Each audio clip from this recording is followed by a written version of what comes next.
କଥା कौन कि सांग माने गला कालीर पिठौ टिके बळी जाइथिला तो आज चलतु से पिठौ रे सॉफ्ट सॉफ्ट इडली तैयारी करबा।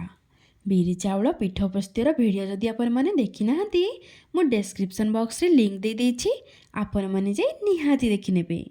तो मु एठी प्रथमे इडली छांचरे पानी गरम कर नेछि। एबे पिठौ रे स्वाद अनुसार लूण आ टिके हबर खाइबा सोडा पकई भल भाबरे पिठौ को घांटी नबा। बास एबे इडली छांचरे मारदेबा सोरिष तेल, टिके अधिका के तेल यूज करिवे, भल बास्ना आसिबो आउ सहजरे इडली मध्य बाहर करिहबो। एबे इडली छांचरे देइदेबा पिठौ आउ हाँ सांग माने पिठौर टेक्सचर एई भली रखिबे, ना बेसी बहलिया आउ ना बेसी पानिया, नहले सॉफ्ट हबनी। तो सांग माने एबे छांचरे पिठौ देई सरिबा परे बसई दबा नै पानी गरम करथिबा इडली छांच उपरे। बास घोड़नी घोड़ी सिझिबा पई छाड़ी देबा। एइठी हमर देखंतु इडली पूरा सिझिकी रेडी। एबे ताको काढ़ी आनिबा तळकू आ गोटे चामच साहाय्य गोटे प्लेट को काढ़ी नबा। देखु नाहंती केते सॉफ्ट हेछि नह।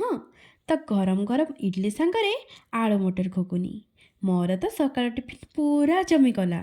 आपण मानकर भी जदि गलाकालीर पिठौ टिके बळी जाइछि ताहाले जल्दी जल्दी तैयारी करी खाआंतु सॉफ्ट सॉफ्ट इडली। आउ आपण माने जदि एई भली 2 मिनिट रेसिपी वीडियो देखिबा को चाहउछंती ताहाले मो चैनल को निहाती सब्सक्राइब करंतु। रहिली पुन देखाबो गोटे नुवा रेसिपी वीडियो रे। बाय।